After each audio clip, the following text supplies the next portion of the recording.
산해경을 한번 소개해 드리겠습니다. 산해경, 참 문제가 많은 책이죠.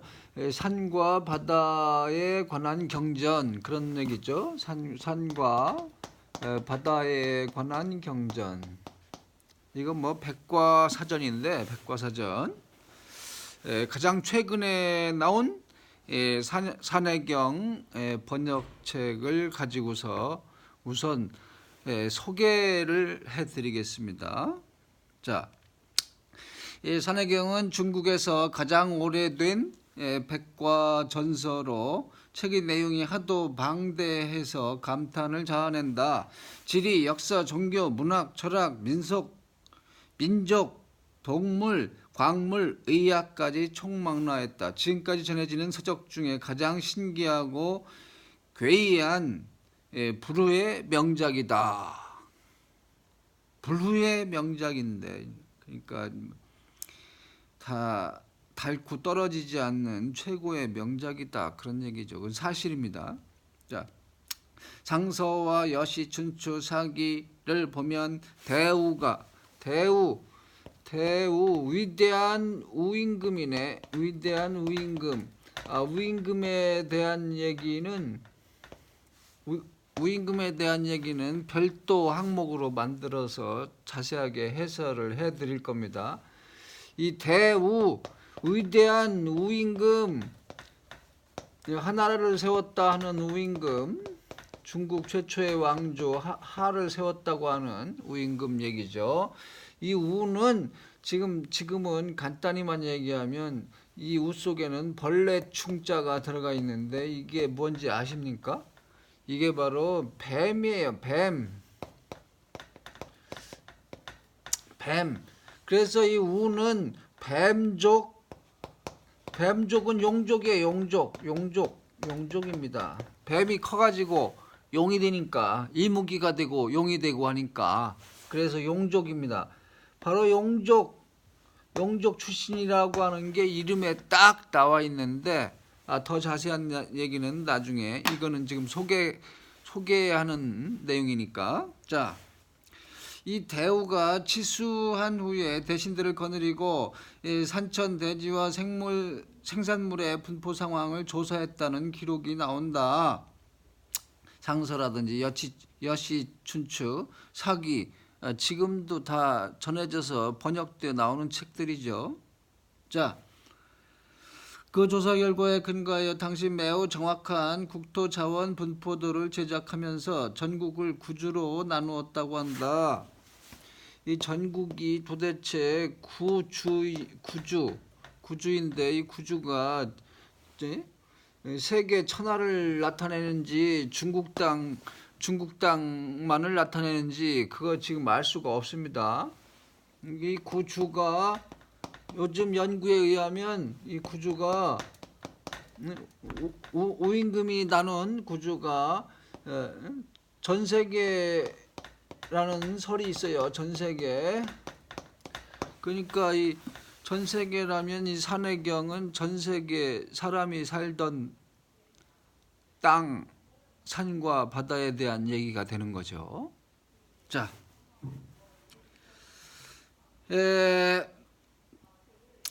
우리가 지금 보는 산해경의 산경 부분이 바로 대우의 조사 결과에 해당한다. 산에 대한 것이 우임금의 뭐다 이거죠. 조사다 이거지. 자, 산해경은 서적으로도 만든 동시에 산해도라는 그림으로도 제작되었다. 사실 산해경은 이 산해도를 설명한 글이라고 한다. 산해도 하면은 이제 그림도자 썼겠죠. 그림도자 이렇게, 이렇게 그림도자. 요거. 자, 산해도는 세발솥 구정에 넣었으나, 구정이라고 유명하잖아요. 구정.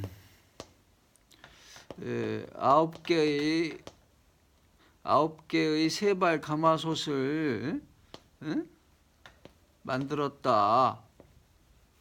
구정. 그래서 뭐 여기서 뭐 문정경중이라는 유명한 고사성어도 나왔잖아요. 문정경중. 제나라 환공이 그 종주국이었던 주나라가 보관하고 있던 구정을 물어봤다고 하잖아. 자기가 제후국인데 그때 당시에 최고 힘이 세가지고 천하를 한번 차지해 볼까, 이런 뜻에서 문정경중, 이 솥이 이 구정이 잘 있느냐, 무거우냐, 가벼우냐, 이런 걸 물어봤대잖아. 자, 그거 좀 차지하려고. 그게 천하 제왕의 상징물이니까 이 구정이. 자, 사내도는 세바에서 구정에 넣었으나 춘추 전국 시대의 사회가 어수선하고 전쟁이 빈번하여 구정이 사라지면서 사내도도 자취를 감춘다. 기원전 526년 어느 가을밤에 중국 역사에 영향을 끼친 중대한 사건이 발생한다. 진나라가 주 경왕의 복위를 지지하여 이 진나라 있어. 진나라 하면은 춘추 전국 시대 진목공이 최고 유명하네. 그렇죠? 이 진. 자, 출병하자 왕자조는 사람 이름입니다. 그냥. 왕자조는 주 왕조의 문서와 전적을 몽땅 집어들고 초나라로 투항해버린다. 이로 인해 진귀한 상고의 전적들이 다수 실전되었는데 사람들은 그때 왕자주가 비밀리에 묻었을 것이라고 추측할 뿐이다. 학자들은 중국 상고사를 명석하게 밝히지 못하는 이유가 이 사건과 매우 유관하다고 주장하니 산해경도 이때 사라졌을 가능성이 큰 것이다. 이런 사건 때문에 사마천이 사기를 쓸 때 삼황오제 부분은 뭐 제대로 언급을 한 게 없어요. 이런 사건 때문에 그런 일이 벌어졌구나. 자, 진이 중국을 통일한 뒤 초나라에서 유실된 산해경을 얻었던 것 같다. 산해경에 기재된 산천지리와 하천의 흐름에 대한 정보는 당시 막강한 전략적 가치를 지녔기 때문에 진시황에 의해 황궁 깊이 묻혀 절대 사람들이 눈에 띄지 않았다. 한이 진을 멸망시킨 후 소화가 한나라 개국공신 소화가 있잖아요. 소화는 뭐 이거 검색하면 다 나와요. 요새 그냥 검색하면 다 나옵니다. 소화가 진대에 묻은 문헌 자료를 발견하면서 이 기설을 다시 연구하게 된다. 나중에 경학자 유흠 부자에 의해 지금 우리가 보는 산해경으로 정리 제작되었다. 산해경은 내용이 복잡해서 학자들이 서적을 분류할 때 곤란을 겪었다. 한서 예문지에서는 술수략의 형법류로 분류했고 수서 경적지에서는 사부 오행류로, 송사 예문지에서도 사부 오행류로, 청대 사고전서 총목제요에서는 이 책을 소설 중에 가장 오래된 것이라고 하면서 자부 소설가류로 분류했다. 소설로도 봤대요. 참. 그리고 노시는 중국 소설 사략에서 옛 무서라고 했다. 이 산해경을 갖다가 무서, 이거 점치는 책, 무당들의 책 이렇게 봤다 이거예요. 무서. 무당 신에게 점치는 거, 이런 얘기가 실제로 참 많이도 나옵니다. 산해경에는 실제로 많이 나와요. 자, 지금 국제적으로 통용되는 학문 분류 기준으로 보면 전부 다 정확하지 않다. 산해경은 특정 분야에 속하지 않고 모든 분야에 속한다. 그냥 백과전서, 백과사전이다 그런 얘기죠. 자, 지금 전해지는 산해경은 18권으로 남산경, 서산경, 북산경, 동산경, 중산경이 각각 한 권으로 총 5권을 총칭해서 오장산경이라고 하거나 간략하게 산경이라고 한다. 오장산경. 자, 오장산경은 이제 뭐 이렇게 감추어졌던 오장산경, 산에 대한 경서구만. 오장산경. 그렇죠. 오장산경. 아이고, 안 보입니까? 자, 오장산경. 자,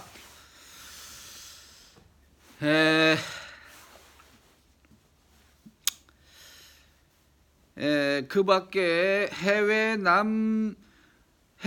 남서 북동경이 각각 한 권이고, 해내 남서 북동경이 각각 한 권이고, 대황 동남서북이 각각 한 권이고, 해내경이 한 권으로 이렇게 13권을 해경이라고 한다.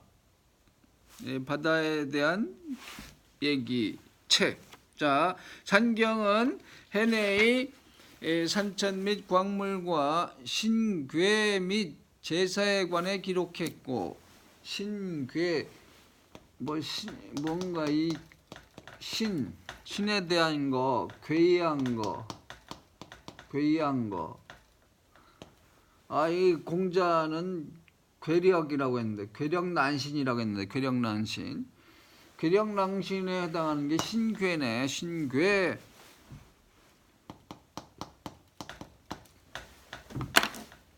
자, 그리고 도대체 이 산해경 속에 나타나는 신은 몇 명이나 되는지 다음번 것에 내가 일러드리겠습니다. 세 가지고 다. 자, 신괴 및 제사에 관해 기록했고, 총 26조의 산맥과 447개의 산이 등장하는데, 그 중에서 실제 위치를 확인할 수 있는 것은 140좌로 이것이 산해경에서 가장 가치 있는 부분이다. 지금 447개, 26조 447개의 산 중에서 140좌는 정확하게 어디라고 밝힐 수가 있대요. 자, 수계만 258곳, 땅은 348곳, 광물은 673곳, 식물은 525곳, 동물은 473곳에 기록되었으며 그 면적은 수백만 제곱킬로미터, 수백만 제곱킬로미터에 달한다. 이것은 세계 역사상 가장 오래된 지리조사 작업이었다. 산해경은 신기하고 상상력도 풍부한 아주 오래된 책이다. 지금까지도 산해경처럼 신, 선, 귀, 괴, 신 따로, 또 신선할 때 그 선 따로, 귀신 따로, 그 다음에 괴이한 거 따로 지금 얘기하고 있습니다. 산, 강, 하늘, 땅에 대해 이렇게 맛깔스럽고 예술적인 매력이 넘치게 그려낸 책이 없다. 역사적으로 많은 유명 인사들이 이 책을 좋아했고 그 영향을 받았다. 그래서 서한 효무제 얘기가 나오네요. 서한 효무제 때 일이다. 이국 사람이 기이한 새를 바쳤는데 이름도 알 수 없고 어떻게 길러야 할지도 몰랐다. 먹이를 주어도 먹지 않았다. 그때 저명한 사부 작가 동방삭이 기이한 새의 이름뿐만 아니라 먹이까지 알려주었다. 아니, 삼천갑자 살았다는 동방삭 얘기 나왔네요. 동방삭은 따로 그 인물에 대해서 설명하는 그런 콘텐츠를 제시하겠습니다. 자, 동방사학은 뭐 신인지 뭔지 알 수가 없는데 한나라 때 실제로 저기 뭐야 조정에서 활동했잖아요. 자,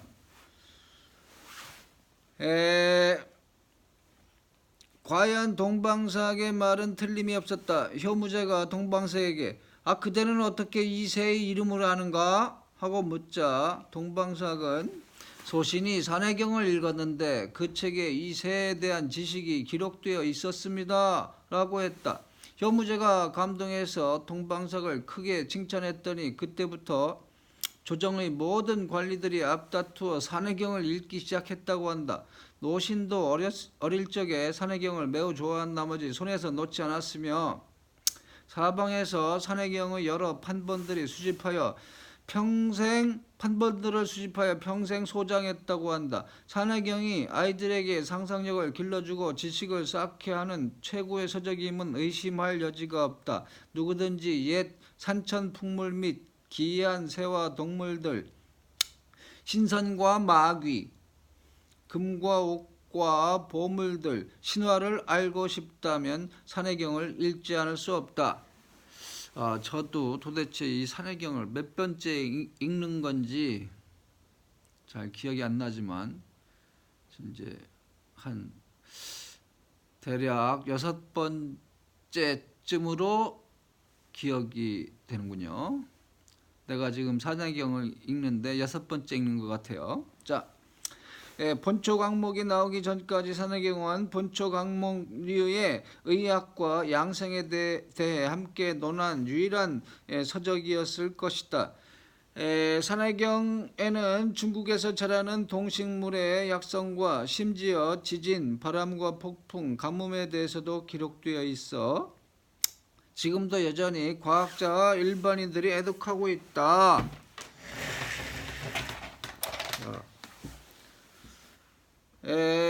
많은 연구자들과 지식인들이 산해경에 나오는 정보를 신뢰하는 것만 보더라도 이 책의 가치를 알 수 있다. 산해경에 대한 연구 결과에서도 보이듯이 이탈리아의 탐험가 콜럼버스가 아메리카 대륙을 발견하기 수천 년 전에 이미 중국인은 아메리카와 태평양의 여러 섬들을 발견했을 수 있다.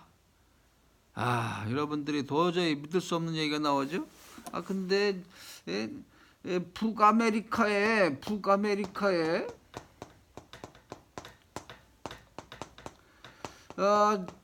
여기 주나라 때 한자가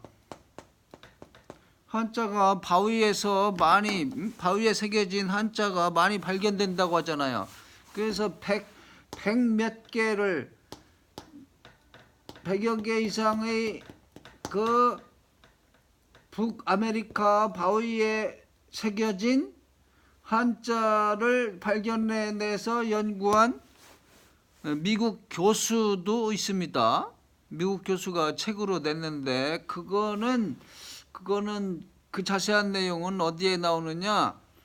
저의 유튜브에 그게 있어요. 왜 이렇게 우리말 영어 단어가 많이 발견될까? 그런 창이 있는데 거기에 제가 이 얘기를 자세하게 얘기해 놨어요. 실제로 우임금이 대우가 북아메리카 여기 왔다 갔을 수도 있습니다. 왔다 가서 이 산해경에 반영해 놓았을 수도 있어요. 거짓말이 아니고. 자, 주나라는 우임금 대우는 하나라고, 하나라 다음에 은나라 또는 상나라라고 부르죠. 그 다음에 나온 게 주나라니까 한 1000년 지나서야 대단한 일이죠. 자, 산해경은 글과 그림이 심오하여 사람들이 통독하기 어렵다. 그래서 원가라는 사람, 이 원가의 연구 성과를 기초로 이렇게 광대하고 기이한 고대 명절을 엮어보았다. 그 중에 백화 전역 부분은 인부선 뭐 우발의 백화삽도 산해경을 참고했으니 감사를 표하고 싶다. 자, 사라진 문명을 찾고 민족의 기원을 이해하는 것은 오늘날 우리 모두가 책임지고 해야 할 일이다. 사라진 문명을 찾고 민족의 기원을 이해하는데 이 산해경만큼 좋은 책이 없군요. 그래서 저도 한번 이 산해경을 읽어드리고 분석해드리면서 여러 민족도 한번 찾아내볼 예정입니다. 자, 이상으로 산해경이 어떤 책이고 어떻게 좋은지에 대해서 지금 소개하는 글을 내가 읽어드렸습니다. 읽어드리고 뭐 몇 개 알면은 그냥 아는 채 하고 그랬어요. 자, 이상.